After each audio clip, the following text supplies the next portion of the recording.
Bismillahirrahmanirrahim. Assalamualaikum warahmatullahi wabarakatuh.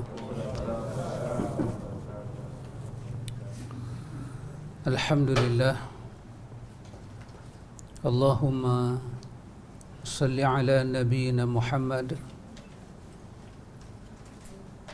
wa ala azwajihi ummahatil mu'minin wa dhurriyyatihi wa ahli baitihi kama sallaita ala Ibrahim wa ala ali Ibrahim innaka Hamidum Majid. Amma ba'du. Ikhwatul iman, ikhwatu fid din, a'azakumullah wa uhibbukum fillah. Alhamdulillah, summa alhamdulillah. Alhamdulillah ikhwan, dengan limpah kurnia daripada Allah, dengan rahmat daripada Allah, kita dapat menyambung majlis ta'lim kita. Kita muka surat 134 Pak Amir. Ya, betul Ustaz. Kita masuk perkara ke-21, doa sujud tilawah.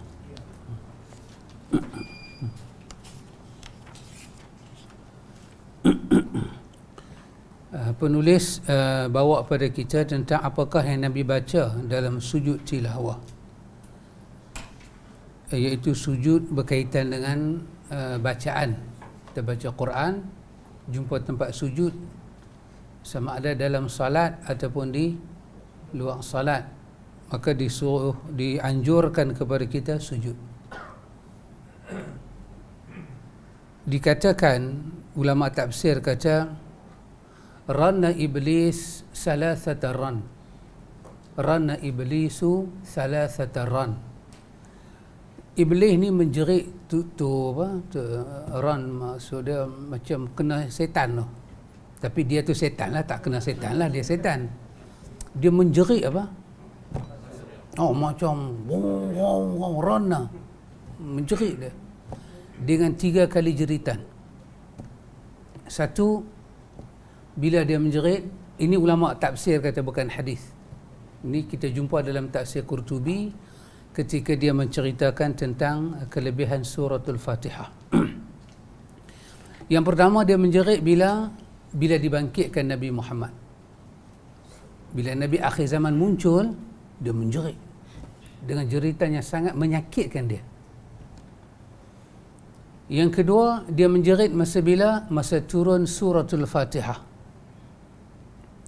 Dan yang ketiga, dia menjerit masa bila dia tengok ada umat melakukan sujud pada Allah.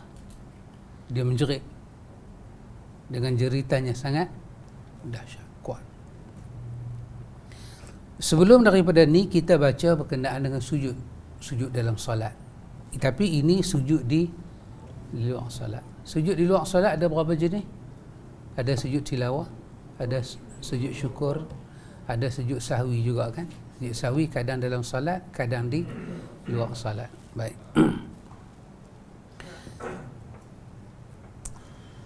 Ulama kata, ada apa dengan sujud ni sampai iblis menangis teriak-teriak ni? Masa Allah Ta'ala kata kat dia sujud dekat Adam, kita tahu kan, sujud dekat Adam. Ulama-ulama kata, dalam setiap perintah Tuhan ada larangan Tuhan. Secara akas, secara kebalikan. Bila Tuhan memerintahkan sesuatu, artinya Tuhan juga melarangkan sesuatu dengan perintah itu. Sahabat apa? Zahid. Boleh nampak saya kata? Roy tak nampak lagi lambat. Boleh nah? Bila Allah perintah satu benda, automatically dalam perintah itu ada larangan. Macam mana? Contoh, Allah perintah kita salat, maka automatik ada larangan. Apa dia? Larangan meninggalkan salat. Automatik. Betul Pak Cik Din? Allah perintah kita buat baik pada mak bapak, maka automatik dalam tu terselit larangan. Maka jangan derhaka mak bapak. Bila Allah kata kepada Adam, Allah kata kepada Iblis, sujud pada Adam. Perintah sujud. Betul? Perintah sujud. Berbeza dengan Allah kata kepada Adam. Allah kata kepada Adam, jangan sentuh benda ni. Itu larangan, bukan perintah, larangan. Dekat dia Allah perintah sujud. Artinya dalam perintah itu ada larangan. Larangan apa? Jangan sampai tak sujud. Betul sahabat apa Syahrul? Sahabat Zainal. Betul? Ya. Bila Adam, la taqraba hadhihi syajarah, jangan kamu dekati pohon ini, jangan mai ke pohon. Itu larangan pada Adam. Adam tahu. Tapi ulama kata, apabila ada larangan, kenapa manusia boleh buat larangan? Satu, manusia boleh buat larangan kerana ghurur, tertipu. Betul tak Adam kena tipu? So siapa tipu Adam, Pak Amir? Siapa tipu Adam? Iblis. Pandai Pak Amir. 5 ha. Betul? Tipu. 1. 2. Bila manusia melaksanakan larangan, artinya dia dalam keadaan ghaflah, lalai. Betul? Betul. Iblis, bila Allah Ta'ala kata kat dia sujud pada Adam, dan dia tahu dengan perintah usjud, dengan PL perintah, dia tahu perintah dekat dia, usjud li Adam, dia tahu, dan dia tahu dalam perintah itu ada larangan, jangan sampai tak sujud. Ulama kata, ini perbahasan para ulama, bila dia dengar perintah itu, dia tahu perintah itu dan dia tak ikut. Berbeza dengan Adam. Dengan Adam tak ada perintah lagi, cuma ada larangan. Dengan dia telah ada perintah. Apakah yang menyebab manusia tidak boleh mentaati perintah Tuhan? Bukan kerana lalai, bukan kerana ditipu, kerana sombong. Benar-benar kerana sombong. Pasal itu ulama kata, Adam, akhirnya Adam boleh kata, Rabbana zalamna anfusana.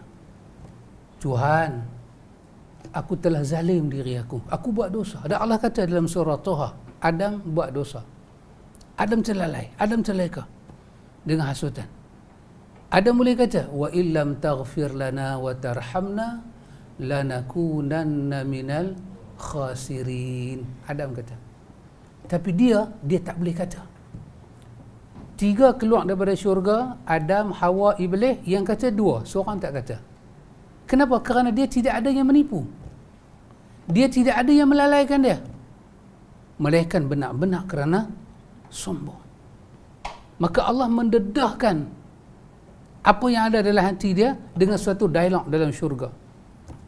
Allah kata dekat bagi malaikat semua dengar, Allah tanya kat dia, 2 benda. Allah tanya satu benda kat dia. Allah kata, apakah yang menghalang kamu sujud pada Adam? Yang Adam itu aku buat dengan tangan aku, dengan kedua tangan aku. Dia bagi satu jawapan yang para malaikat pun tak menyangka itu jawapan dia. Dia meletakkan Adam di satu tempat yang sangat rendah. Dia kata Adam daripada tanah, dia daripada api. Maka Tuhan kata, ini semua adalah alasan-alasan sombong. Maka Allah kata, aba wastakbara, maka wakana minal kafirin. Maka bila dia tengok ada manusia boleh sujud bila sampai ayat-ayat perintah, dan Tuhan kata kepada dia, dilaknat, engkau dilaknat sampai hari dibangkitkan, masih dengan tidak malunya dia meminta beberapa benda kepada Tuhan, di antaranya umurnya panjang, dan dia nak kacau semua Bani Adam, anak cucu Adam semua dia nak kacau. Dan Allah bagi tahu.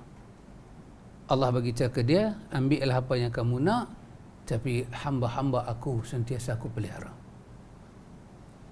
Maka kerana itu ikhwan, bila ada hamba-hamba yang sujud, kenapa dia teriak? Dia tidak berjaya memasukkan dalam hati perut mereka sifat sombong. Sombong.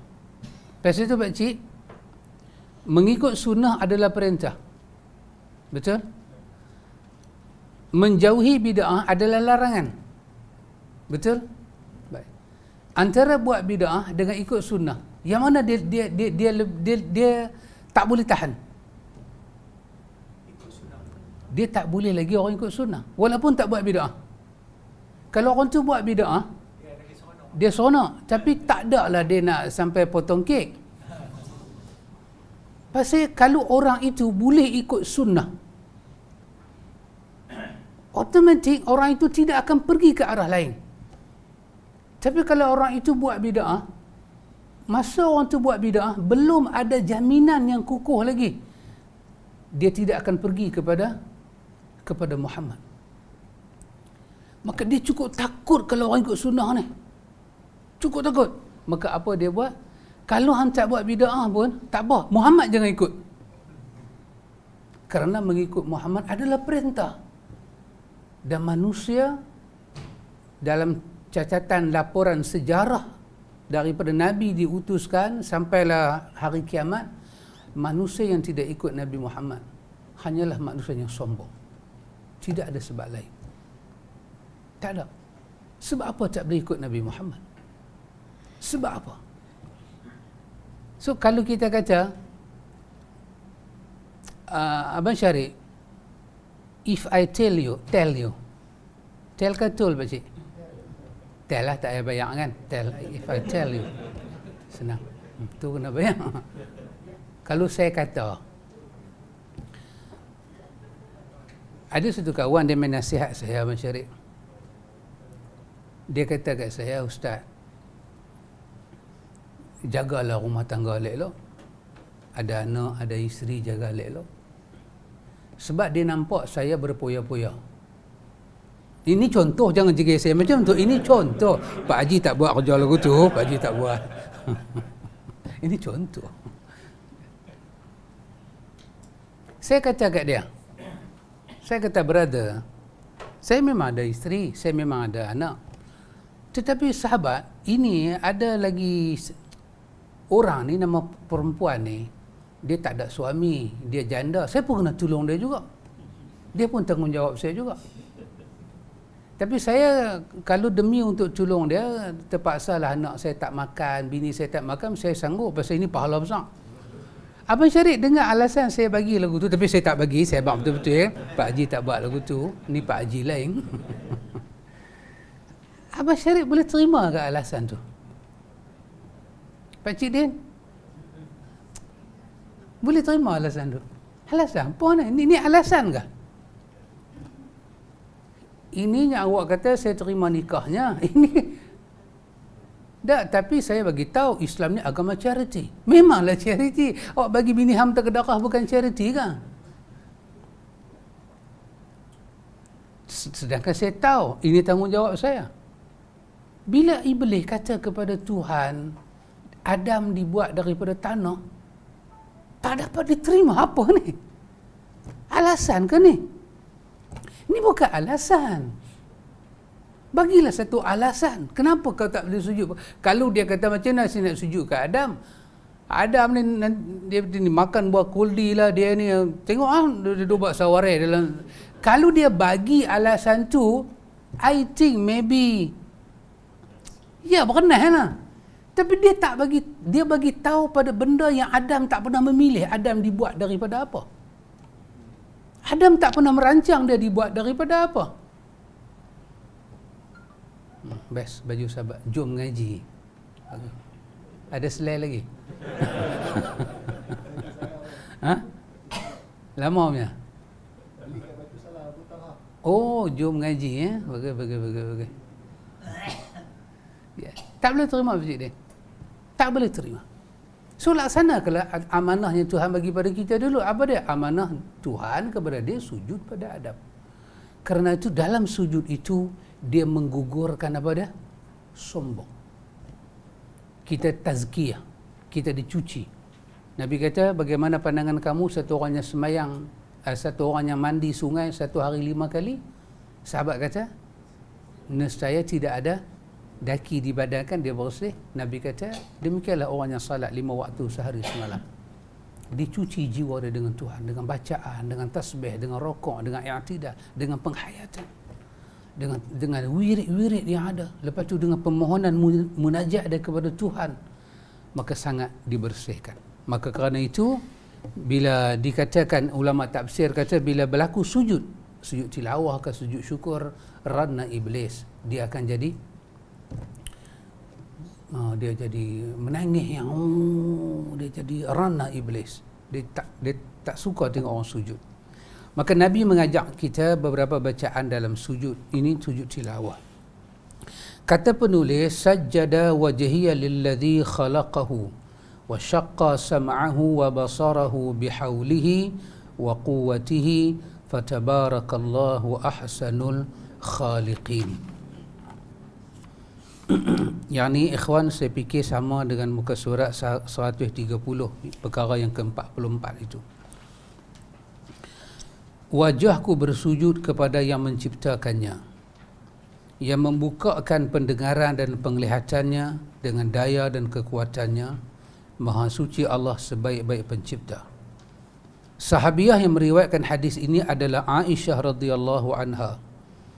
Sabda kata Aisyah, Nabi bersabda, alladzi khalaqahu wa syaqqa sam'ahu wa basarahu, adalah pengkhususan setelah menyebutkan secara umum, yakni membuka dan memberikan kekuatan indera kepada keduanya.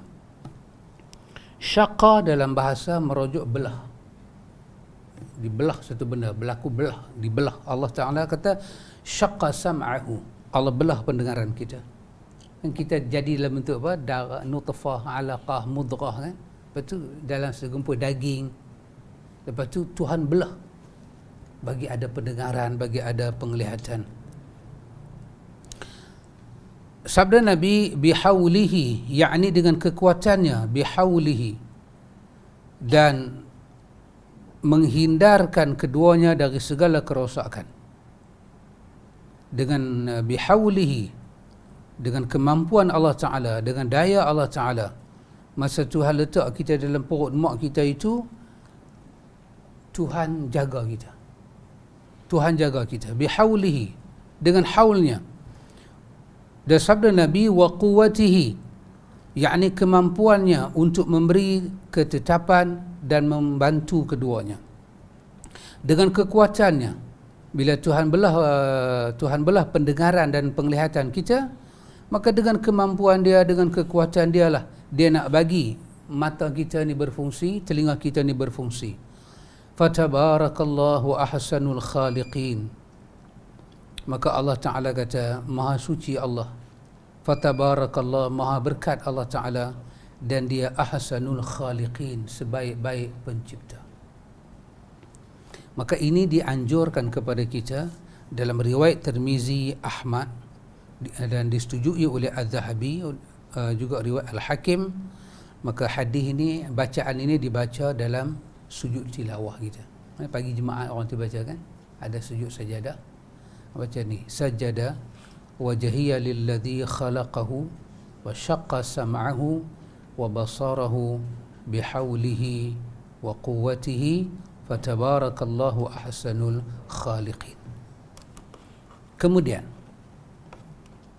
kita kata sajada wajhiya, kita sujud wajah ini, wajhiya, sujudlah wajah ini kepada siapa? Lilladzi khalaqahu, kepada yang menjadikan wajah ini. Allah yang menjadikan wajah kita. Kita ambil wajah kita ni, kita letak pergi kat dia, kita sujud, kita baca benda ni. Baik.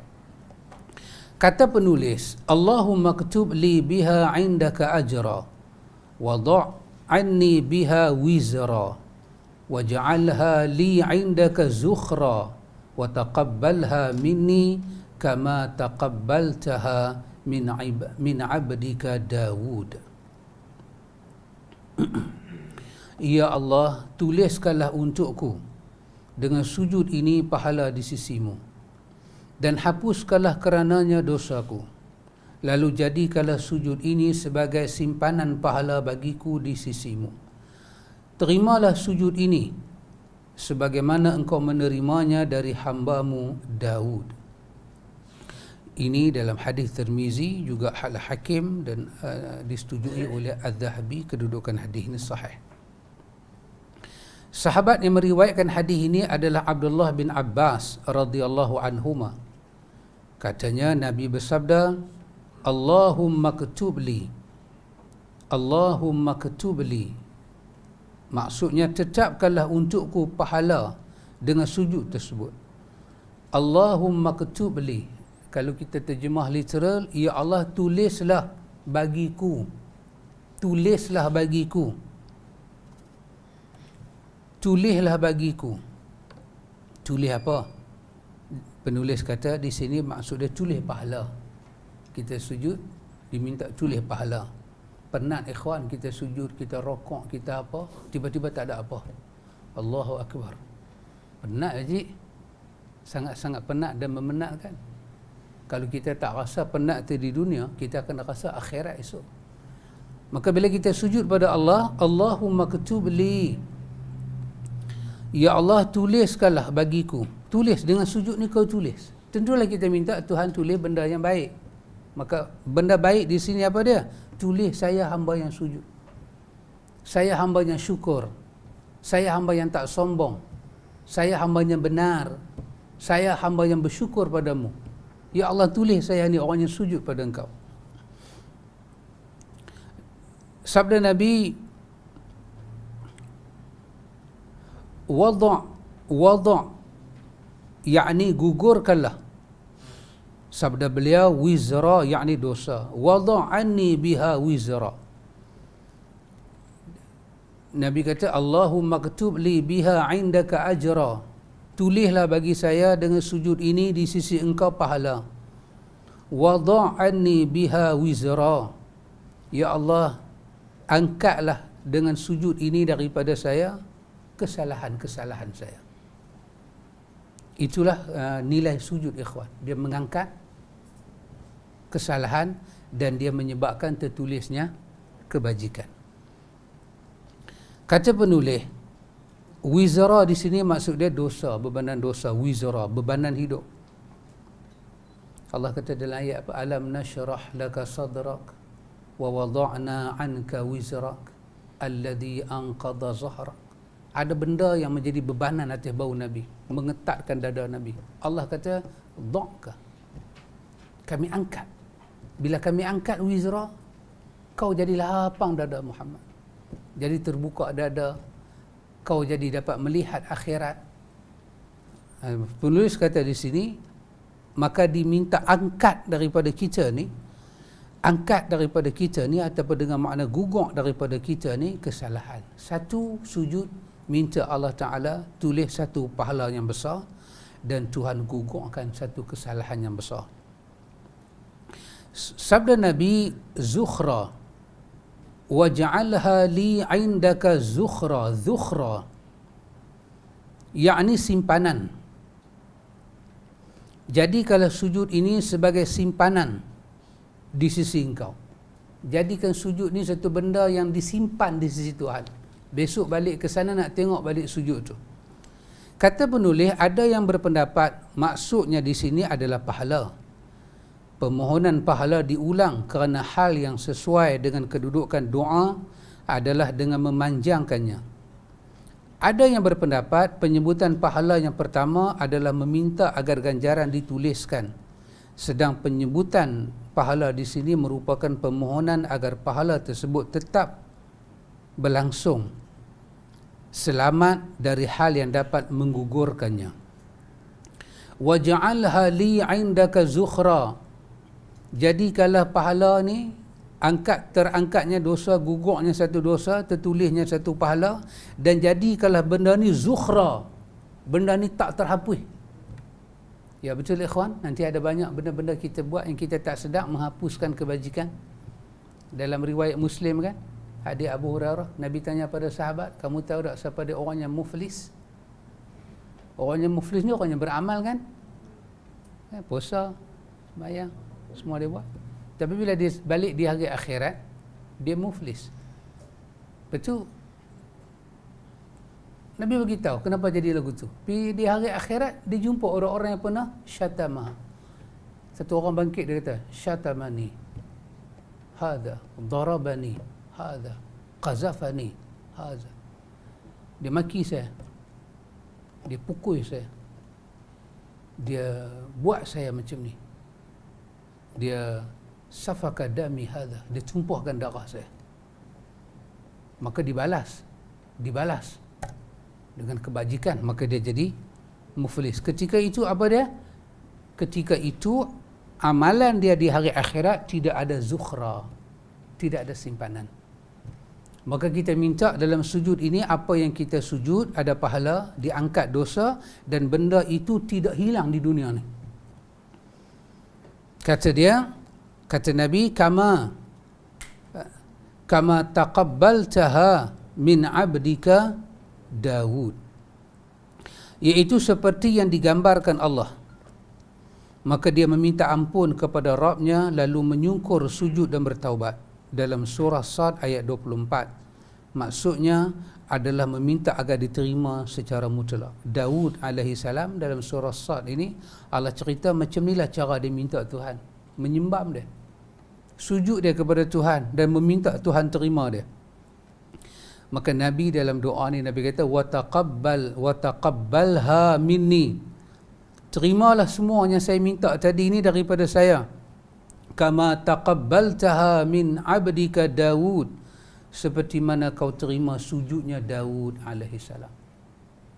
Maka ini hadis yang kita jumpa dalam riwayat Tirmizi, riwayat Al-Hakim, disetujui oleh Imam Az-Zahabi.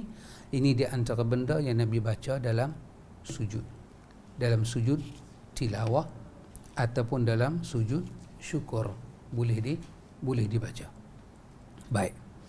Imam Ibn Hazmin berkata dalam kitab dia Al-Muhalla, dalam Al-Quran ada 14 ayat sajadah, yakni pada akhir surah Al-A'raf, Ar-Ra'du, An-Nahli, Al-Hajj, Al-Furqan, An-Naml, Alif Lam Mim Tanzil sajadah, Sad Ha Mim Fusilat, akhir surah An-Najm, surah Insyiqaq, dan akhir daripada surah Iqra Bismi Rabbik.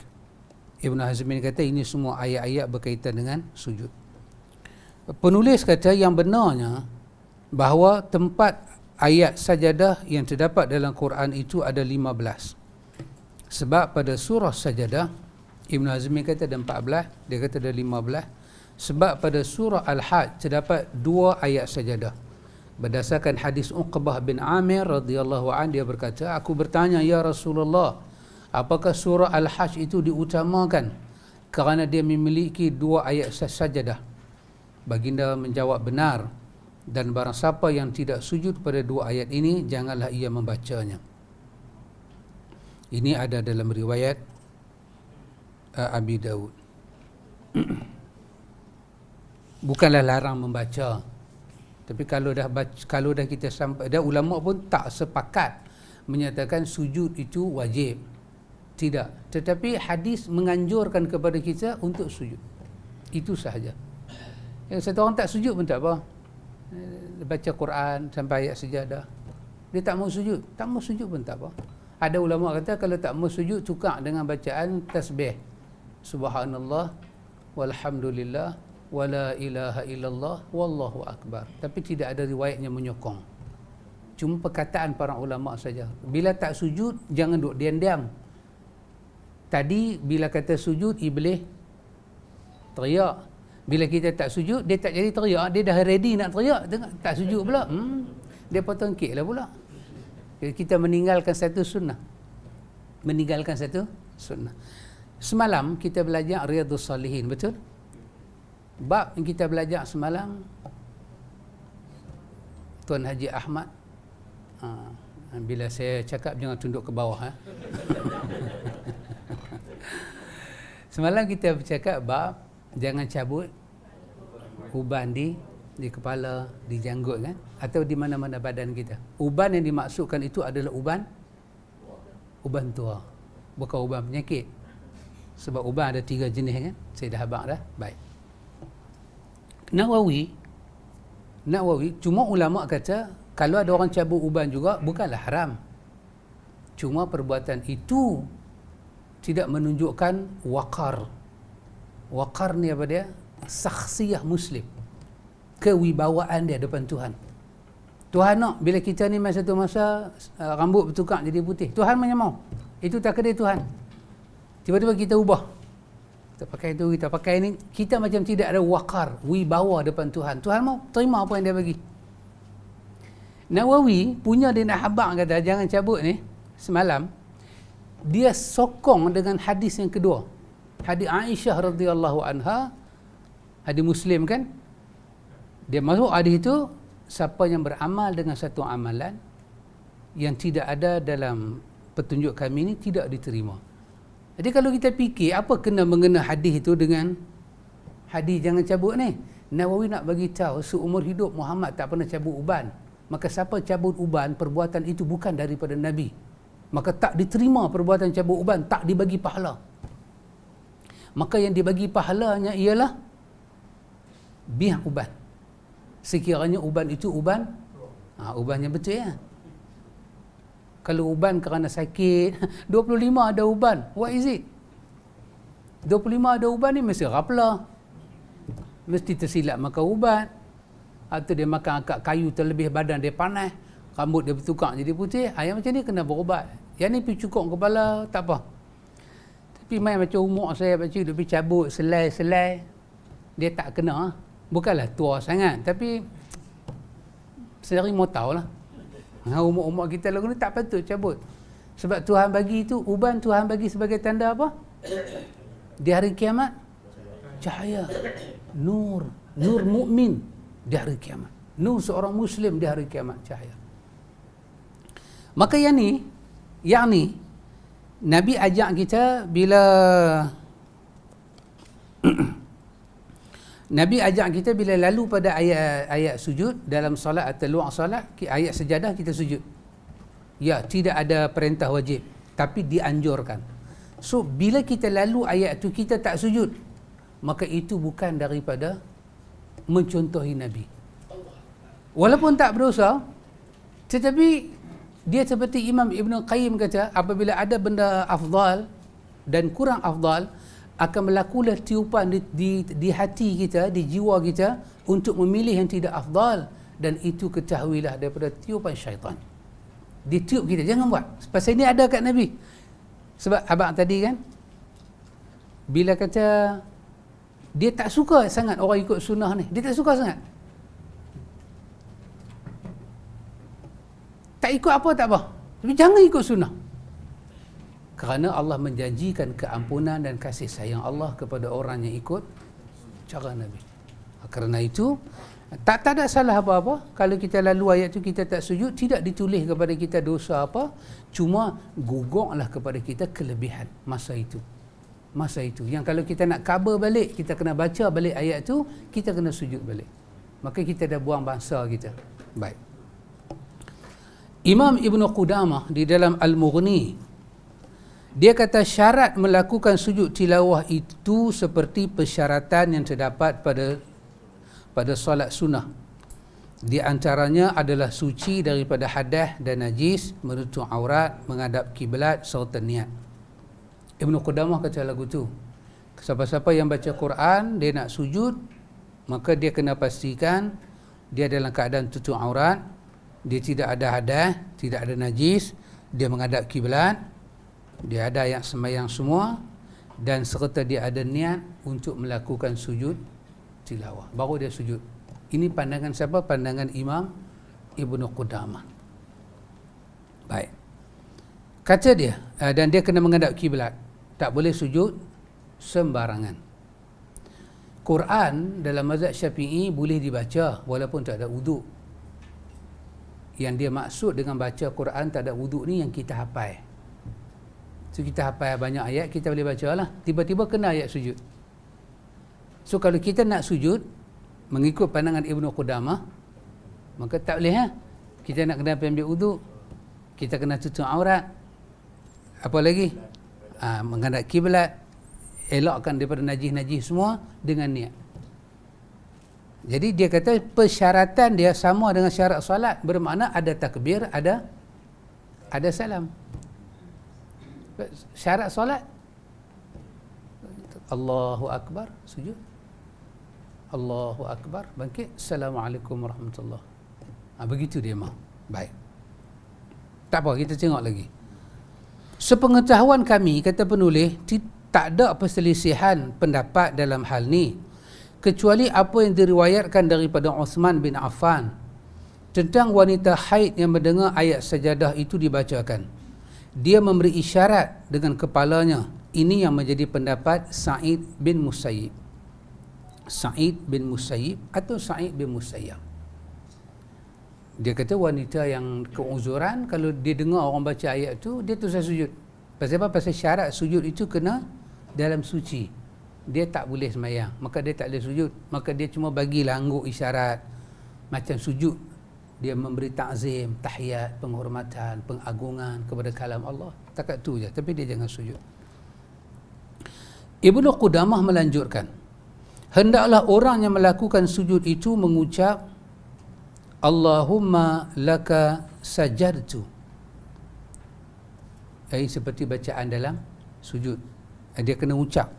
Dia kata lagu tu, ya Allah, aku sujud pada engkau. Itu dia maksud dengan niat tadi. Ya Allah, aku sujud pada engkau. Diriwayatkan pula daripada Sya'bi. Sya'bi ulama di antara ulama yang terkenal. Dia ulama tafsir. Dan dia juga di antara ulama yang agak berani memberi pandangan bahawa dia kata, dan kemudian pandangan dia dibantah keras oleh Imam Nawawi. Nawawi kata ghalat. Dia kata tersasar Sya'bi. Sya'bi kata sembahyang jenazah boleh sembahyang tanpa wuduk. Sya'bi kata boleh. Kita tak setuju bab kita lah. Tapi dia kata boleh. Sebab sembahyang jenazah ni hakikat dia bukan sembahyang. Hakikat dia adalah doa je. Cuma ambil wuduk je. Tak ada rokok, tak ada sujud. Tak boleh berrokok, tak sesuai berrokok, mayat duduk di depan. Duduk pergi rokok, mayat tak boleh jadi sutra. Ini kadang-kadang kita pun problem juga bila mayat masuk dalam masjid, waktu tak masuk lagi, dia pergi letak depan kiblat. Saat lagi bila nak semayang, saf, ialah saf tu panjang, tak mayat tang ujung tu, kawan ni tak apalah dengan imam, tapi kawan hak 3-4 orang duduk ujung tu, betul-betul dia sujud sutrah dengan jenazah, tak boleh jadi sutrah. Benda lain jadi sutrah. Pelana ke, apa ke, kayu ke, orang ke boleh jadi. Tapi orang mati tak boleh jadi sutrah. Sebab dia akan ada makna lain. Makna menghormati mayat, makna ta'zim mayat, dia tak boleh. Maka kalau kita nak letak mayat depan, kita kena buat satu pengadang yang menghilangkan gambaran mayat. Selit dalam bilik ke, walaupun ke depan, tapi selit dalam bilik, tutup bagi orang tak nampak. Saat ni berkeluar. Ataupun bubuh di belakang. Dan kalau bubuh di balai lentang pun, saya fikir mayat tu tak lari, yang kedua orang pun tak curi. Apa masalah dia? Tak ada. Tengok-tengok mayat hilang, tak ada. Jangan duk melawak lagu tu, tak ada. Tapi itu juga satu perkara yang perlu diberi penjelasan. Jadi kalau ada orang pergi sembahyang mayat, tak ambil ayat sembahyang, kita tahulah dia menerima pandangan Sya'bi. Tapi majoriti ulama kata berwuduk. Sebab perkataan Nabi, sallu ala sahibikum. Wazan dia sama dengan sallu kama ra'aitumuni usalli. Pilah sembahyang dekat kawan kamu, sahabat kamu. Maka perkataan pi sembahyang tu sama dengan sembahyang macam aku sembahyang. Maka sembahyang mana yang Nabi sembahyang tak ambil wuduk? Jumhur tanya, tak ada. Hatta Nabi tak sembahyang pun ada wuduk. Maka mereka kata lebih mendapati sembahyang itu ambil wuduk, walaupun dia nama sembahyang mayat yang hadir ke, mayat yang ghaib ke, ambil wuduk. Dan itu dapat kita terima. Tapi perkataan Sya'bi dia tak salah, dia mujtahid. Dia berijtihad dan dia ada mazhab dia. Ada orang yang ikut dia. Baik. Kata Sya'bi tentang orang yang tidak berwuduk mendengar ayat sajadah dibacakan, ia bersujud ke arah mana pun wajahnya menghadap. Sya'bi kata, dia bagi satu pandangan yang beza lagi. Ini semua tadi tak apalah, Ibnu Qudamah cakap kawan tu ada wuduk lah, ada apa semua cantik elok. Ini cerita tak ada ayat sembahyang. Kan sunnah kita tak baca Quran, tapi kita dengar orang baca Quran dan orang tu sujud. maka sunnahnya kita juga sujud. Pasal dalam hadis Bukhari cerita kan, semua orang sujud bila surah An-Najm kan, semua sujud, termasuk musyrikin pun sujud. Mereka sujud, jin pun sujud. Jadi takkanlah kita nak kata pada musyrikin ada wuduk ke tak? Tapi dia sujud, Nabi tak larang dia sujud. Maka kata ya Sya'bi, kalau orang tu dia tak baca Quran, Sya'bi kata dia dibacakan tentang orang yang tidak berwuduk mendengar ayat sejadah, dibacakan dia bersujud ke arah mana pun, dia sujudlah arah mana pun, tak perlu cara arah kiblat, sebab dia sujud itu kerana ayat tu. Tak ada wuduk pun tak apa, kata Sya'bi. Kita tak setuju bab kita lah. Kita nak kata pandangan ni salah, nanti sat dulu. Walaupun kita ada tauliah, Sya'bi tak dapat tauliah negara kita, tapi dia tu mujtahid. Buka lah mana-mana tafsir, nama Sya'bi tu ada dalam tafsir. Jadi hati-hatilah. Jadi kalau ada orang berpandangan demikian, pakcik, tak apa, fikir dia. Ini bukan masalah sembahyang. Benda yang tak boleh buat tanpa wuduk ni sembahyang. Majoriti ulama kata benda yang tak boleh buat tanpa wuduk ni tawaf. Tawaf mesti ada wuduk. Tapi Ibnu Hazmin bagi pandangan lain, boleh tawaf tanpa wuduk. Kata Ibnu Hazmin adalah Al-Muhalla, tujuan kita ambil wuduk masa tawaf tu kerana nak sembahyang lepas tu. Jadi kalau siapa tak mau tawaf, tak mau sembahyang, dia tawaf tak payah wuduk. Ya, pakcik.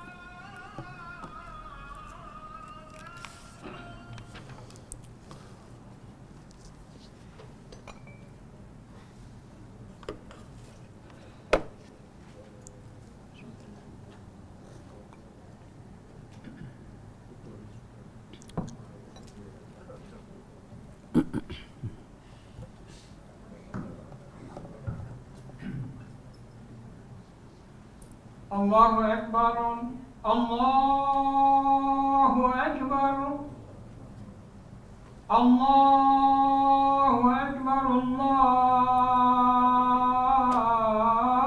Akbar.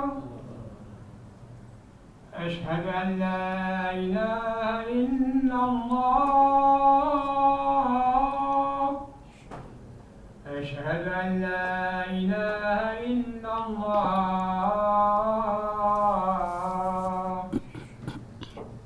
أشهد أن محمدا رسول الله. أشهد أن محمدا رسول الله. حي على الصلاة.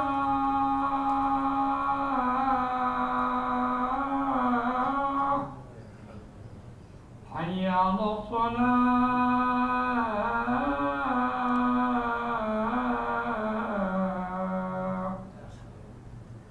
حي على الفلاح.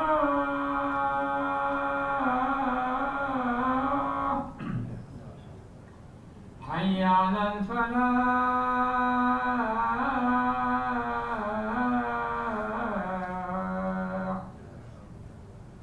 الله أكبر، الله أكبر. لا إله إلا الله.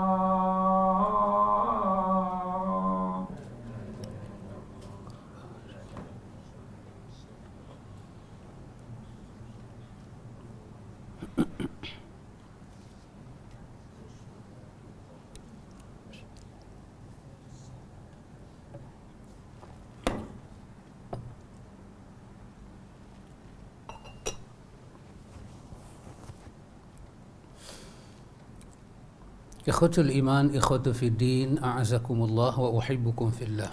Baik. Kemudian kata penulis,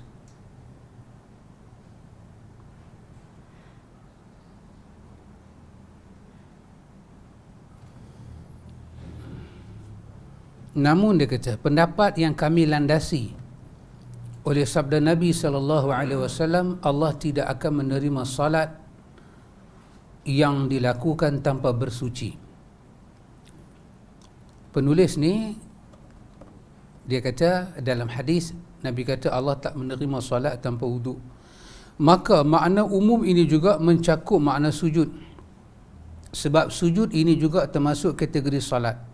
Oleh kerana itu bersuci dari najis dan hadas menjadi syarat sah sujud ini persis seperti rokok. Itu pandangan dia. Nampaknya dia bersetuju dengan Imam Ibnu Qudamah. Tapi walaupun dia bersetuju dengan Ibnu Qudamah, dia adil. Dia bahas secara ilmu. Tengok di bawah ni dia kata apa? Dia kata Syaukani rahimahullahu ta'ala berkata di dalam Nailul Awtar, tidak ada indikasi yang terdapat di dalam beberapa hadis tentang sujud tilawah yang menunjukkan bahawa orang yang melakukan sujud itu harus dalam keadaan berwuduk. Demikian pula hadis-hadis itu tidak menunjukkan adanya indikasi bahawa pakaian dan tempat itu harus suci. Adapun tentang menutup aurat, menghadap kiblat selagi memungkinkan, maka ada yang berpendapat sudah menjadi kesepakatan bahawa hal itu harus terpenuhi. Syaukani bagi pandangan lain, hadis-hadis tak pernah meletakkan sujud. Kita baca Quran lepas semayang luar daripada solat ni mesti ada wudu, tak ada. Sampai ayat sejadah mesti ada wudu, mesti menghadap kiblat, mesti menutup aurat, tak ada. Syaukani kata balik pada hadis lah. Para ulama memberi pandangan, ya mungkin mereka bagi pandangan berdasarkan masa mereka, zaman mereka, kedudukan suku kaum mereka. Kalau tidak diberi adab demikian, umat akan jadi nampak macam tak banyak menghormati Quran. Maka diberilah adab-adab demikian. Tetapi sekarang ni kita bercakap, kalau satu orang baca Quran, tiba-tiba dia tak ada wudu, ayat sejadah dia jumpa, dia boleh tak sujud? Syaukani kata berdasarkan hadis tidak ada larangan. Dan satu benda kita kena tahu, wahyu turun kepada Muhammad. Mana ada benda haram Nabi tak pernah tegur kita buat? Semua benda-benda yang membuat Tuhan marah pada kita, semua Nabi beritahu. Tiba-tiba dalam bab ni Nabi tak beritahu. Maka kata Syaukani tidak ada dalil yang kuat. Kita kebanyakan kita lah berpegang kita aurat kita laki-laki atas daripada kita punya pusat, bawah sikit daripada lutut kan. So lutut tu kita kena tutup lah. Kain kita kena labur bawah daripada lutut. Tetapi kita juga tahu ada orang berpandangan lutut bukan aurat. Yang aurat itu adalah paha. Macam mana pula dengan orang ni kalau dia baca Quran? Tengok-tengok lutut nampak. Dia sujud, kita kata astaghfirullahalazim. Tak tutup aurat. Dia berpandangan itu bukan aurat. Kita alhamdulillah tempat kita ni kalau orang perempuan kita pakai stocking kan, menjaga. Alhamdulillah. Tapi kita pergi ke sebelah tempat lain pula, kita tengok wanita mereka tak pakai stocking, dia hanya labuhkan jubah dia dan kaki dia masuk keluar itu daripada kain dia. Dan dia semayang lagu tu. Kita tengok kita kata astagfirullah, semayang tak tutup aurat. Dia berpandangan kaki wanita bukan aurat. Ada berpandangan muka dan tapak tangan saja bukan aurat. Maka itu janganlah kita terkejut sangat. Maka Syaukani kata jangan takut, tak masuk kes dosa ni. Cuma kalau nak kata ambil wudu, menghadap kiblat, di sisi Syaukani itu hanya adab saja. Bukannya syarat wajib. Sebab kalaulah sujud itu tak boleh, masa Nabi sujud, Yahudi pun sujud, musyrikin pun sujud, Nabi akan bangkit, Nabi akan beritahu sujud ni bukan untuk hampa. Ni sujud untuk agama kami, jangan hampa mandi hadas. Hampa tahu tak syarat mandi hadas berapa? Nabi tanya lagu tu, dia patut cabut. Tapi tak ada. Dia apilah ke dia nak sujud. Itu pandangan Syaukani. Ibnu Hajar kata dalam kitab dia Al-Fathul Bari, tidak seorang pun sependapat dengan Ibnu Umar radhiyallahu anhuma dalam hal bolehnya sujud tilawah tanpa wudu selain daripada Sya'bi. Di kalangan sahabat, Ibnu Hajar kata anak Sayyidina Umar berpandangan boleh sujud syukur, boleh sujud tilawah tanpa wudu. Sujud sahwi tak boleh. Sujud sahwi kena ada wudu. Pasal sujud sahwi daripada solat. Ini dua jenis sujud yang tak masuk dalam kategori solat. Tapi kalau sujud tilawah dibuat dalam solat, memang automatik dah ada wudu dah. Yang tu kalau batal wudu kena ambil lain pasal dia rangkai dengan semayang. Yang ni tak, yang kita baca Quran di luar. Kan tengah-tengah duk masak apa, call bunyi, tak tahu dapat berita cucu bersalin, dapat berita selamat elok kan. Tengah kita duduk anyam pokok di luar rumah, pakailah seluar Hawaii, bukan tak pakai, dengan baju lengan tu, baling getah, Allahu Akbar, sujud. Kawan tu Rusha dengan motor, geng BRB punya geng. Apa, pelan mengaji, pelan tak senonoh jadi. Boleh tak boleh? Boleh. Siapa kata boleh? Abdullah bin Umar, anak Sayyidina Umar, kata boleh. Soal kita tak mau buat, hal kita lah, tapi jangan kata salah. Hal ini diriwayatkan oleh Imam Ibnu Abi Shaybah dengan sanadnya yang sahih. Imam Ibnu Abi Shaybah ni siapa dia? Dia guru pada Imam Bukhari, seorang daripada syuyukh Bukhari. Dia ada kitab hadis dia, Ibnu Abi Shaybah. Dia meriwayatkan benda ni dalam sahih dia. Ia juga meriwayatkan daripada Abu Abdurrahman As-Sulami bahawa Ibnu Umar pernah membaca ayat sejadah kemudian sujud tanpa wudu ke arah selain kiblat. Dan ketika itu dia memberi isyarat kerana tengah berjalan dengan kenderaan. Penulis berpandangan, menurutku pendapat yang mendekati kebenaran adalah apa yang disebut oleh Ibnu Qudamah rahimahullahu ta'ala. Dia kata wallahu alam. Penulis bersetuju dengan Ibnu Qudamah. Dan aku menambah satu hal terhadap syarat yang disebut beliau, iaitu agar sujud itu tidak dilakukan pada waktu-waktu larangan solat. Nah, dia kata dia nak tambah satu, kalau waktu tu waktu dilarang solat, lagi 5 minit nak masuk maghrib, itu kawasan-kawasan dilarang kita solat mutlak, sunat mutlak. Sunat bersebab tak apa, sunat mutlak. Kalau tak sembahyang lohor asar lagi kena sembahyang lah, yang tu bersebab. Yang ni sunat mutlak saja. Bahkan ada dalam mazhab Abu Hanifah, kalau masuk masjid time tu pun jangan buat tahiyat. Itu pandangan Abu Hanifah. Tapi mazhab Syafi'i dia kata buat, sebab kita sunat yang bersebab, tak apa. Lepas subuh kan, Nabi kita tanduk setan tu kan, tak mau sembahyang time tu, dia pergi baca Quran time tu, bacalah, tapi jangan. Boleh tak ketika itu? Ya, boleh, kerana ada larangan, jangan sujud. Maka dia kata time tu jangan. Cuma ulama lain bagi pandangan yang dilarang adalah solat, bukan sujud. Sujud lain, solat lain. Tapi macam Imam Ibnu Qudamah ni, penulis kita ni, dia berpandangan solat dengan sujud benda yang sama. Sebab hakikat daripada solat adalah sujud. Maka Nabi tak mau ada sujud time larang-larang solat ni. Tengah-tengah rembang, dekat-dekat nak masuk maghrib, habis subuh matahari dalam proses nak keluar, janganlah. Walaupun baca Quran tapi jangan sujud. Ketika itu kita tak dianggap melanggar sunnah, bahkan ada arahan daripada sunnah jangan sujud, bertepatan pula dengan sunnah. Itu pandangan penulis. Pentasahih berkomentar. Pentasahih kata, golongan yang buat pembandingan dalam hal ini, mereka kata pendapat yang benar adalah sujud tilawah itu tidak memiliki persyaratan seperti persyaratan dalam solat sunat yang meliputi suci daripada hadas dan najis, menutup aurat serta menghadap kiblat. Namun itu disunatkan dan itu baik, dia kata. Tak ada, dia bukan syarat pun. So tak ada apa, sujud syukur tanpa wuduk boleh, tak menghadap arah kiblat pun boleh, sujud tilawah pun demikian, tak salah. Based on salah, tak salah, tak boleh bawa high court. Tak boleh kena 324 mandatory, kerja berat, tak boleh. Tak boleh sabit kesalahan. Ini kalau based on kekuatan hadis, tidak ada syarat langsung untuk sujud benda-benda ni semua. Biar sujud tilawah, bacaan di luar salat, ataupun sujud syukur. Jadi kita nak baca apa dalam dua sujud ni, pilihlah salah satu tu kita boleh baca. Dan ulama kata kalau kita tak hafal dua ni, kita boleh pilih mana-mana bacaan dalam sujud sembahyang tu, bacalah. Baik, begitu.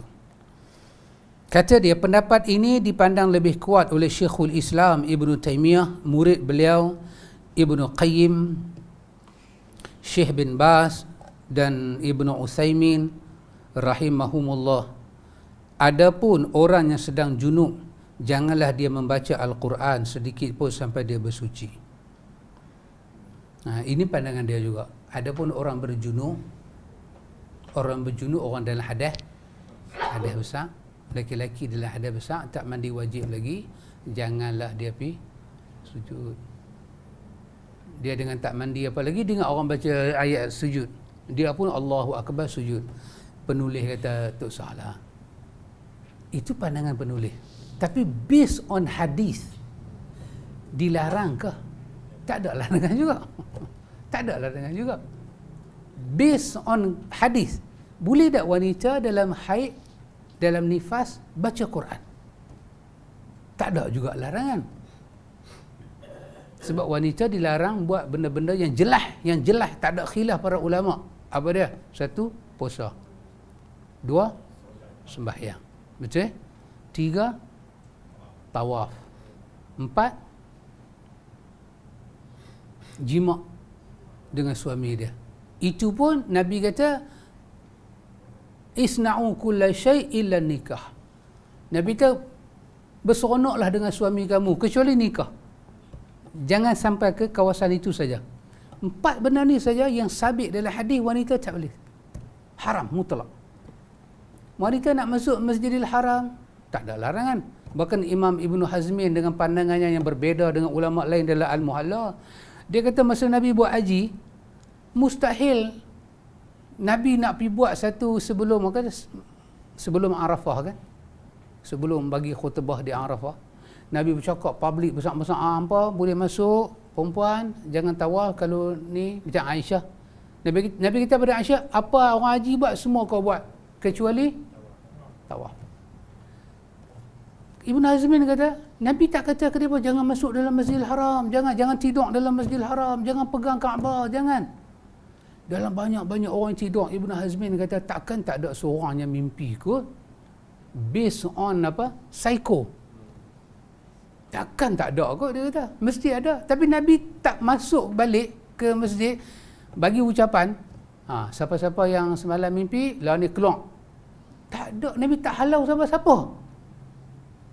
Maka Ibn Hazmin kata menunjukkan tak apa nak masuk masjid. Perempuan haid ke perempuan apa nak masuk masjid, masuk. Pasal apa kita nak halang? Yang tak boleh masuk pergi sembahyang tahiyatul masjid. Yang tu cuek dah. Kau takkan tak mengaji metode ni? Tak, saya ada mazhab baru pula. Tak ada lah kau. Jangan nak merepek. Merepek tak apa. Merepek pek-pek jangan. Jangan melampau. Tak boleh. Tapi dia nak duduk dalam masjid. Pergi ke dia.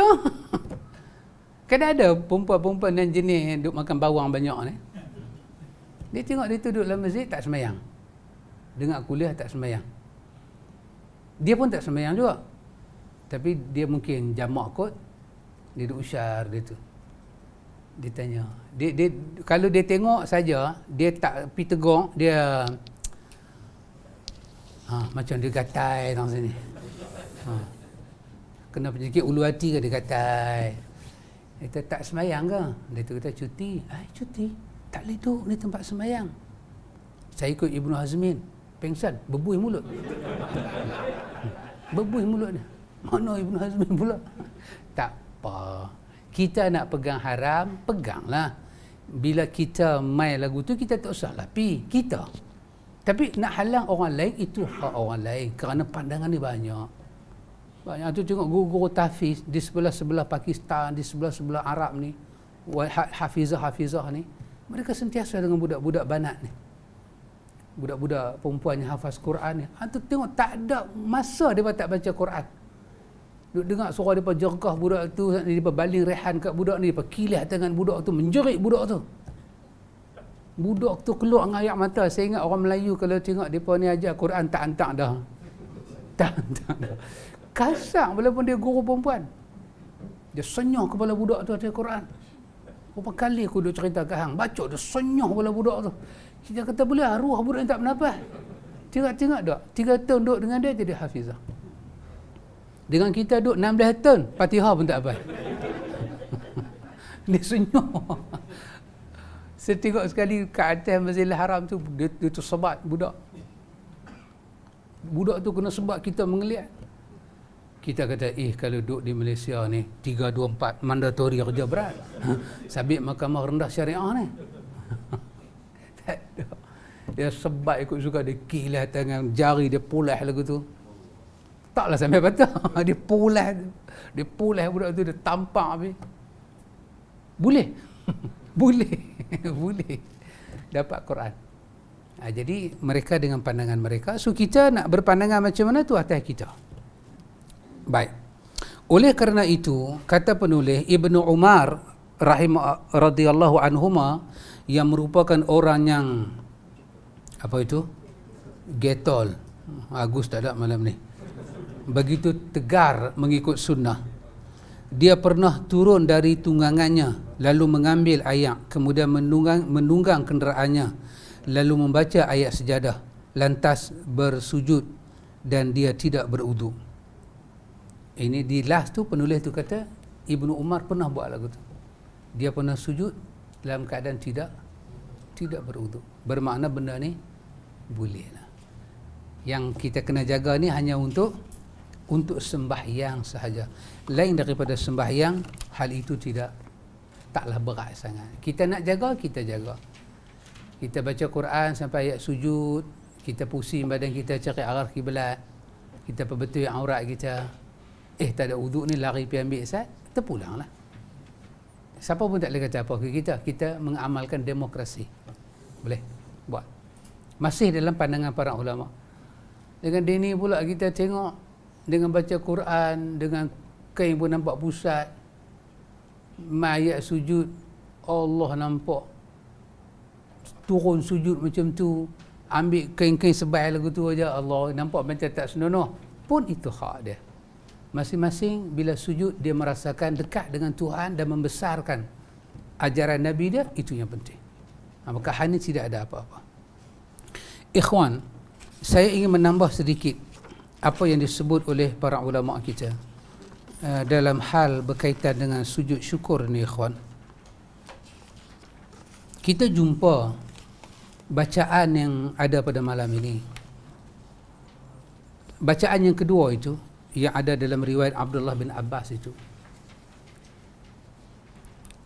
Kita sujud, Nabi ajak kita minta kepada Tuhan supaya sujud ini ditulis pahala. Satu, diangkat kepada kita dosa, dijadikan supaya ada simpanan di hari akhirat, dan Allah terima sujud ni seperti mana Allah terima sujud hamba dia Daud. Betul? Baik. Dengan isi doa tu, maka kita kena set kepala kita, sujud macam mana akan masuk dalam isi doa ni. Sujud yang halal balai, sujud yang adat. Bila baca-baca Quran dah beradat orang sujud. Sujud dengan tak dan baca apa, dengan termengah-mengah, dengan terpenat. Maka saya fikir bukan begitulah maksud disyariatkan sujud tilawah ataupun sujud syukur. Kita membesarkan Tuhan. Ikhwan, ulama kita sebut, ini bukan hadis, ini perkataan para ulama kita. Ulama kita kata, idza azzamatid dunya nuzi'at minha haibatil Islam. Walaupun kita sujud, kita semayang, kita puasa, tapi kalau hidup kita hari-hari ni kita azamat ad-dunya, kita banyak tunjuk kata hidup kita ni mentakzimkan dunia, mentakzimkan dunia. Quran kata akhirat itu lebih baik daripada dunia, kan? Memang kita duduk sini, apa yang ada dalam dunia ni yang Tuhan bagi kita ambil. Tapi Tuhan sebagai pembuat dunia ni, dia tak mau kita tunjuk kita ni rasa gah dengan dunia ni. Dia tak mau. Sampai dia kata 2 rakaat dekat dia, 2 rakaat itu yang penuh dengan sujud dan rakaat saja. 2 rakaat dekat dia, bangkit-bangkit subuh, dengar orang bang, dah habis orang bang, buat 2 rakaat. Tuhan suruh Nabi kata, itu lebih baik daripada dunia dan isinya. Hal ni tak dapat nak faham. Bahkan dalam masa yang sama, Quran kata, wala tansa nasibaka minad dunya. Jangan kamu lupa habuan kamu dalam dunia. Dia suruh kita ambil. Al-Hafiz Ibn Katsir kata ketika dia tafsir ayat Rabbana atina fid dunya hasanah. Fid dunya hasanah, dia kata apa? Kesihatan, ilmu, harta-harta yang halal daripada sumber yang baik. Semua tu nama dia hasanah. Dan kita kena ambil, jangan tolak. Beri pada kita, Allah bagi Nabi dia kaya. Tapi dia larang kita tunjuk kata dunia tu segala-galanya untuk kita. Dia larang. Azzamat, kita ta'zim, membesarkan dunia. Ambil dunia, dunia memang untuk kita. Awal-awal suratul Baqarah kan Tuhan kata semua aku jadi dalam dunia untuk apa? Ambil.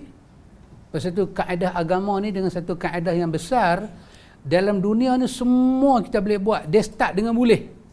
Sampai ada larangan kata tak boleh, baru kita stop. Agama ni pula dia start dengan tak boleh. Ibadat start dengan tak boleh. Sampai ada suruhan baru boleh. Dunia ni semua boleh. Lepas tu Imam Malik tanya, mana ada larangan makan daging boya? Mana ada larangan makan daging boya? Tak ada. Bismillah makan. Kita dengar-dengar amboi, tak ada binatang lain kan nak makan. Kita lah dekat kita. Kat kita tak pernah duduk dalam hutan. Apa saja yang tak ada larangan, makan lah. Tak beracun, tak ada larangan, makan. Pasal Tuhan buat dunia kat kita. Tapi dia kata, jangan tunjuk kata dunia tu segala-gala. Dalam perkataan, dalam perbuatan, dalam cara hidup. Tak mau tunjuk kat aku. Sebab dunia aku yang buat. Jangan duk tunjuk balik kat aku. Yang kamu nak kena tunjuk kat aku apa dia? Kamu sayang dengan akhirat. Kamu sayang dengan akhirat. Kalau kamu mai tunjuk kata dunia tu besar kat aku, ulama kata nuzi'at minha haibatil Islam. Allah akan cabut daripada dada kita. Islam itu satu benda yang gah dan hebat. Kita tak boleh rasa. Kita tak boleh rasa gah dan hebat agama. Quran, sunnah, gah dan hebat. Kita tak boleh rasa. Kalau kita banyak tunjuk. Banyak benda dalam dunia ni, buatlah selagi tidak ada larangan di dalam Quran dan sunnah, buat. Tetapi, bila nak tunjuk, tunjuklah sayang dengan akhirat. Dalam perkataan, dalam perbuatan. Nak perbesar rumah, berbesar. Nak pakai kereta tu, kalau kita orang kaya, kita ni orang kaya, jangan main mengaji pakai Viva, pakai kaya pakai Viva. Kita kereta besar-besar, tunjuk dalam dunia ni kita ada benda ni, tapi jangan membesarkan dia.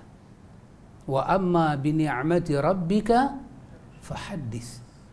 Nikmat yang Tuhan beri kepada kamu, tunjuk dan sujud syukur pada Tuhan. Alhamdulillah. Sujud syukur pada Tuhan.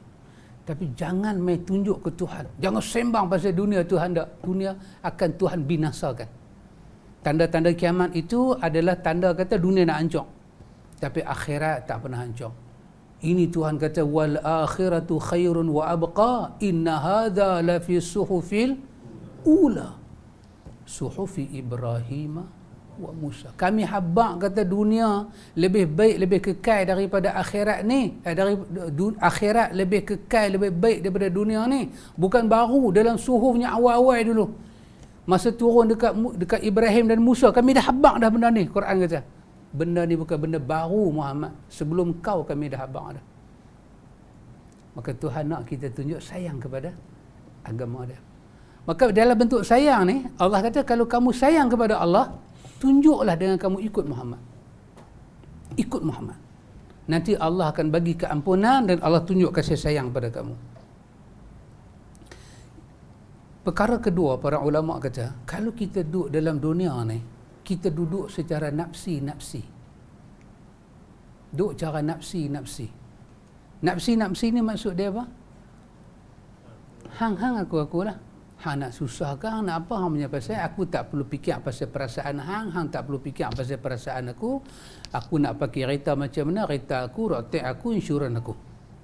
Tayar 4-4 pun aku yang beli, aku yang tukar. Bukan tayar, hang bayar. Hang jangan kata apa kat aku. So kalau hang tak puas hati apa, ni kepala pak hang, ni kepala pak aku, berani hang bijak. Kalau kita hidup cara nafsi-nafsi ni, tak mau peduli orang. Kamu ambil tahu pasal orang, langgak ambil tak peduli apa. Ulama kata apa? Ada satu benda akan hilang daripada kita. Hurrimat barakatul wahyi. Akan dihalang kepada kita rasa berkatnya wahyu ni. Agama ni syarat dengan wahyu. Kita akan hilang nilai sunnah. Kenapa pakcik? Sunnah ni diajak kepada kita akhlak. Dan Nabi ditanya pada Nabi, dan Nabi kata, siapa yang beriman pada Allah dan hari akhirat, janganlah dia tidur dengan perut kenyang, jiran dia lapar.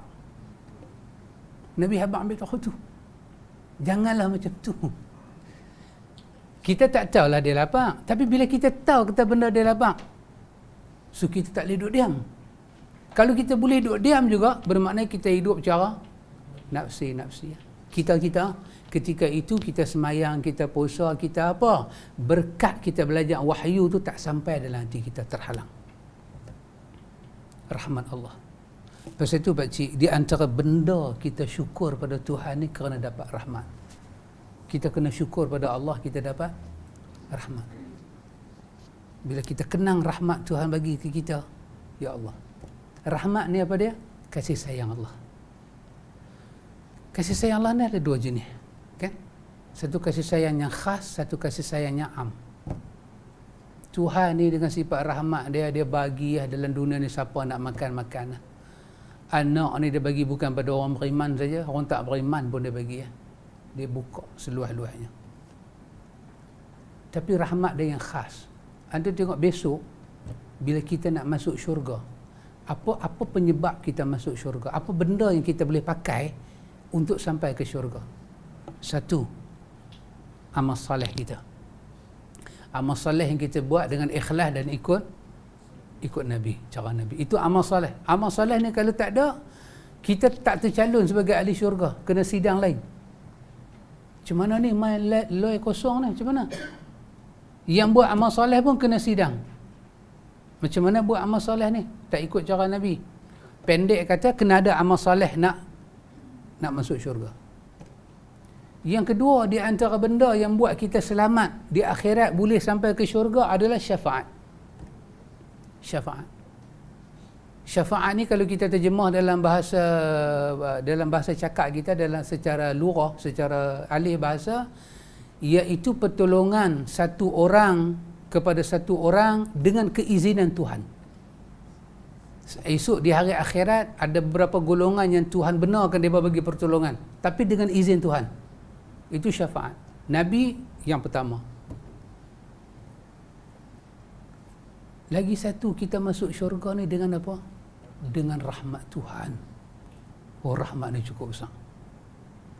Ya Rasulullah, Nabi kata pada sahabat, tak seorang pun daripada hampa ni boleh masuk syurga dengan amal hampa.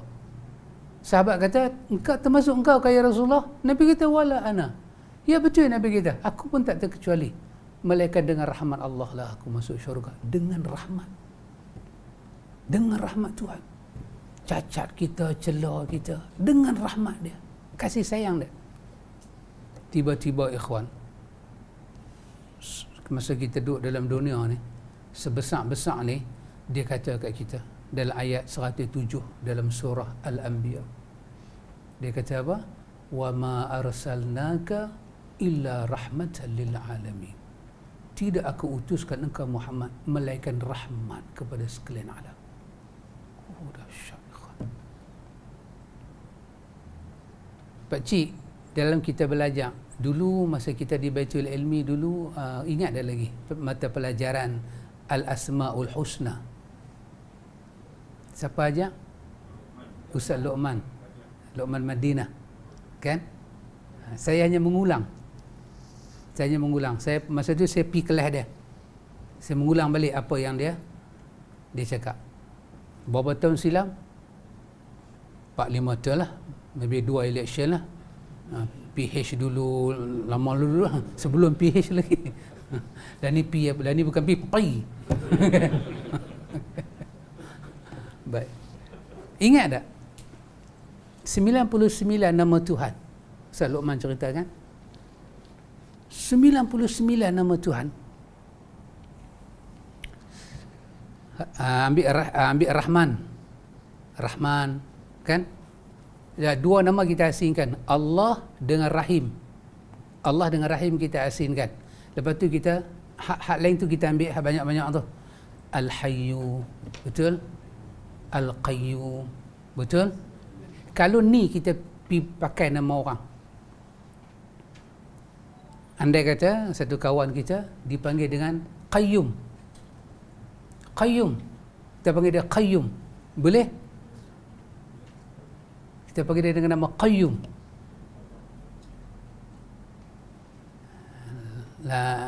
Al-Latif nama Tuhan kan? Pak dia ambil Al-Latif nama dia. Kita panggil Latif. Dulu ada kawan saya seorang, Latif Ibrahim. Dia pilihlah aku, dia kata, jadi temanmu. Allahumma ighfir lahu warhamhu wa'afihi wa'fu anhu. Ya. Ulama kata boleh. Boleh. Latif, Abdul Latif, panggil Latif, boleh? Abdul Qayyum kan? Panggil Qayyum, boleh? Al-Hayy, panggil Hayy, boleh? Tapi dua nama ni tak boleh. Mesti dipanggil dengan Abdu depan. Abdullah, Abdul Rahman. Sebab kalau Abdullah buang Abdu, Allah mesat, Jahannam nama tu.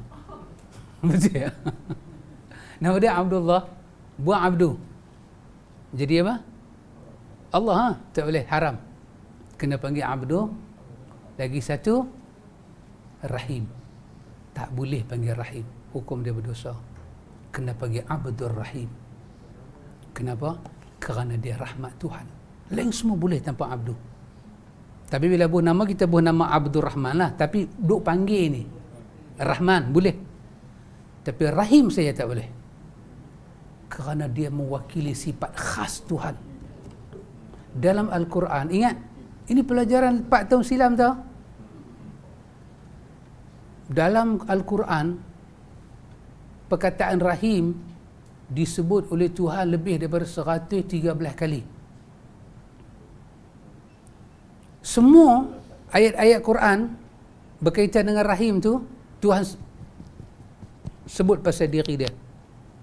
Kecuali satu je Rahim. Dalam surah Taubah. Dia sandar kat Nabi dia. Setelah dia kata apa? Wa ma arsalnaka illa rahmatan lil alamin. Muhammad, engkau ini adalah rahmat. Barulah dia kata Muhammad itu bersifat dengan Raufur Rahim. Dia rahim dengan umat dia. Sampai di hari akhirat dia sujud di bawah arasy, dia nak bagi syafaat pertolongan. Dalam hati Muhammad ni Tuhan kata, aku perosok dengan rahmat pada umat dia. Maka rahmat itu besar, ikhwan. Terlalu besar. Maka kita bersyukur pada Allah. Tuhan bagi rahmat, sebesar-besar rahmat Tuhan pada kita apa dia? Muhammad salawatullah wassalamuhu alaihi. Bila Muhammad kata semayang macam aku semayang, ibadat macam aku, zikir macam aku, benar-benar di atas rahmat. Bila kita gelincir daripada itu, kita akan ada bisikan di telinga, di hati, suara-suara dunia, suara-suara syaitan datang, jangan ikut Muhammad. Bila ada suara-suara mengganggu kita ikut Muhammad, ketahuilah suara itu memaling kita daripada rahmat Tuhan. Kecuali ketahuilah kita tak boleh ikut. Demi Allah tak boleh ikut. Kerana Muhammad adalah rahmat. Sangat rahmat. Maka dalam sebesar rahmat itu, Muhammad itu sebagai rahmat. Dalam hadis riwayat daripada Al-Hakim, disetujui oleh Al-Zahabi, Nabi kata, Ayyuhan nas, innama ana rahmatun muhdah. Nabi kata, manusia, sesungguhnya aku adalah rahmat Tuhan yang dianugerahkan kepada kamu. Kalau kita boleh bangkit semayang tanpa ikut cara Nabi, kita terpisah dengan rahmat. Terpisah. Kita berzikir pada Allah tak ikut cara Nabi, terpisah dengan ruh rahmat, maksud rahmat tu. Kasih sayang Tuhan. Hantar Rasul. Turun kitab, hantar Rasul.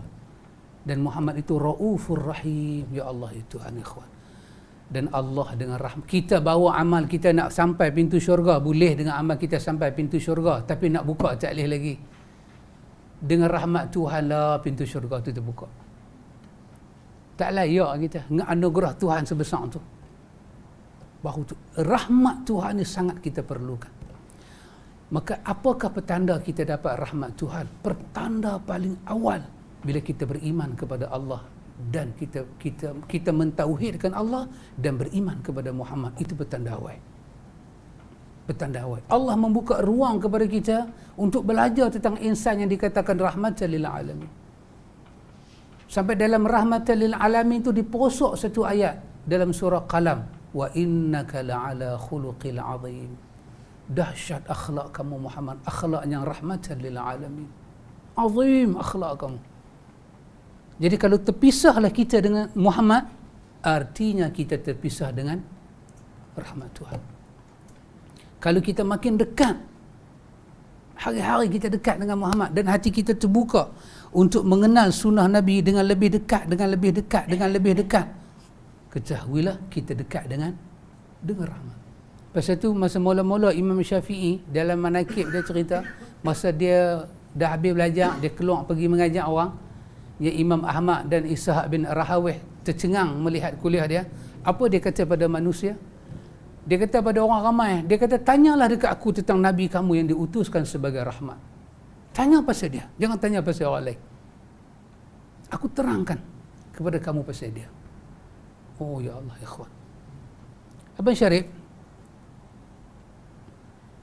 sebagai akhirnya, bukan penutup, akhir lain, penutup lain, itu satu benda yang mesti dibezakan. Sebagai akhir, kalau kita, Abang Syarif, I ask your opinion lah. Kita belajar, baru kita tahu rupanya riwayat ni dhaif, yang sahih macam ni. Belajar sikit lagi, ya Allah, rupanya riwayat ni palsu, yang sahih macam ni. Yang sahih makna jelas daripada Nabi. Abang Syarif bersetuju tak saya kata itu adalah petanda Tuhan nak bagi rahmat pada kita? Setuju? Dan kalau time tu kita berjumpa dengan keadaan tu, yang kata dhaif ni bukan kata kecil punya kan, tokoh-tokoh yang besar-besar, yang amanah besar. Kata para ulama, kalau malaikat itu penjaga langit, penjaga wahyu di langit, maka ulama hadis penjaga wahyu di bumi. Macam tu punya bahasa dia pakai. Kata Imam Syafi'i, semua terima ini perkataan Imam Syafi'i, kalau aku melihat seorang daripada ahlul hadis, aku seakan-akan melihat seorang daripada sahabat Nabi. Kalau aku tengok seorang daripada ulama hadis, aku seakan-akan melihat seorang daripada sahabat Nabi. Kerana yang menjaga sunnah hanya sahabat. Dan ketika sahabat wafat, yang aku dapati yang menjaga sunnah adalah para ulama hadis. Ada orang kata, yalah dhaif pun apa salahnya kita ni, kita janganlah duk peduli sahih-sahih sangat. Boleh tak saya kata perkataan-perkataan macam ni menghalang manusia masuk kepada rahmat secara seluruhnya, sempurna, kan? Yes. Jadi saya fikir tak salahlah kita bawa kepada umat riwayat-riwayat yang sahih supaya umat mendekati insan yang diutuskan sebagai rahmat. Kalau mendedahkan itu dikatakan memecah belahkan masyarakat, saya fikir masyarakat perlu dipecah dan dibelahkan.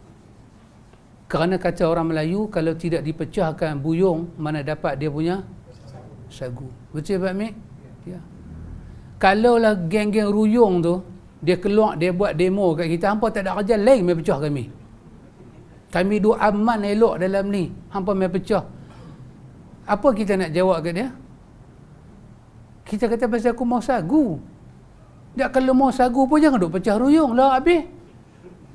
Ruyung tak tebuh. Yang kerja tebuk ni kerja tupai. Ruyung ni kena pecah, kena belah baru dapat sagu.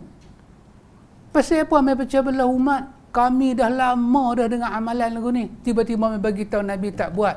Kerana Muhammad diutus sebagai rahmat. Kalau tak bagi tahu, orang tak tahu. Nak kena bagi tahu. Kita dengar azan, asyhadu anna Muhammadar Rasulullah. Marhaban ya habibi wa qurrata aini ya Rasulullah. Lepas tu kena pergi jumpa katolik buang. Ni yang buat ni pasal apa? pasal Sayyidina Khidir alaihi salam menyampaikan bahawa kata Khidir alaihi salam, bila Adam rindu ke syurga, Adam tengok kuku. Ni kuku. Allah tunjuk syurga, arash, wajah Tuhan. Si Adam dibuat di atas wajah Tuhan. Maka di antara benda yang Adam paling rindu adalah nak tengok insan. Ketika dia jadi, dia nampak nama insan tu ada di arash. Maka Adam tengok kuku, rindunya syurga. Tengok-tengok ada tulis Muhammadun Rasulullah. Adam cium, ada letak di mata sebagai qurratul aini, penyejuk hati. Maka kata Sayyidina Khidir, Nabi Khidir, siapa-siapa dengar azan, Nabi Khidir mai bagi tahu dekat satu tok wali lah. Baca ni, siapa baca ni, buat baca marhaban ya habibi wa qurratu aini ya Rasulullah, kucuk tengah kat mata, insya-Allah dia tak akan kena penyakit mata. Jom pakai cermin mata. Ni semua geng duk buat lah dulu. Maka nak kena habaq lah kepada orang. Syekh Sabiq sebut dalam fikir sunnah riwayat ni palsu. Kena habaq lah. Janganlah duk habaq palsu. Kami dah amal lama dah. Tak boleh kena habaq. Muhammad tu rahmat. Rahmat Tuhan ni bukan untuk orang Melayu saja, untuk semua umat. Semua orang kena tahu orang tua-tua duk buat tu tak betul. Riwayat ni tak ada yang sahih. Dia kena tahu. Tak boleh. Tak boleh apa? Tak boleh bagi tahu rahmat. Kena sembunyi rahmat atau biar orang beramal dengan satu benda yang tak kena. Orang mati buat tahlil elok-elok, hampa duk kacau orang. Tak. Mai habaq kata bukan Nabi suruh buat tahlil di rumah orang mati. Nabi kata isna'u. Nabi kata pergi buat makan rumah dia, bagi dia makan. Bukan pergi ratib makan, dia masuk kita makan. Tapi kami buat lama dah. Soal buat lama soal lain. Soalnya rahmat ini diutus kepada kita. Tak kena bagi tahu insan ni hidup macam mana, ibadat macam mana, kerja buat dan macam mana. Habaq tu orang marah ke kita. Maka patutkah kita berunduk daripada turun habaq? Teruskan. Terus nampak. Di mana-mana sahabat pergi, sampaikan insan. Zikir lepas solat, semayang tu macam mana, rokok macam mana, kita sujud sahwi. Daripada dulu bila kita sujud sahwi, kita baca subhana man la yanamu wa la yashu. Tengok-tengok baca dalam hadis Abdullah bin Mas'ud tentang sujud sahwi tak ada bacaan. Kalau nak baca, baca bacaan sujud. Bacaan khusus tak ada. Tapi kita daripada dulu subhana man la yanamu wa la yashu, rupanya itu bukan daripada Nabi, itu daripada ciptaan. Janganlah duk habaq, orang duk amal lama dah. Bolehlah orang nak amal, orang amal lah, kita bolehlah tak habaq. Tapi kita pun bukan habaq dera-dera, habaq pelan-pelan. Pasal apa? Pasal orang duk buat ni, dia duk kata Nabi. Dia duk kata Nabi. Pasal apa baca ni? Pasal Nabi ajar. Ulama waris Nabi. Takkan ulama nak bohong? Kita tak kata ulama bohong. Tetapi benda itu benda yang tak sahih. Kena abang kata dia tak sahih. Kerana Muhammad itu adalah rahmat. Dan punya besar rahmat ni Tuhan tak bagi kita bohong kat dia. Bohong dekat dia dengan sengaja, satu tempat duduk dalam neraka. Kerana dia rahmat Tuhan pada kita. Inilah kita duk belajar ni Tuhan bagi kita. Ini semua patut kita syukur dalam hidup kita. InsyaAllah ikhwan, panjang umur, sihat badan. Kita masuk tajuk tasyahud. Bacaan tasyahud, bacaan tahiyat tu macam mana? Wallahu ta'ala a'lam. Subhanakallahumma wa bihamdika asyhadu an la ilaha illa anta astaghfiruka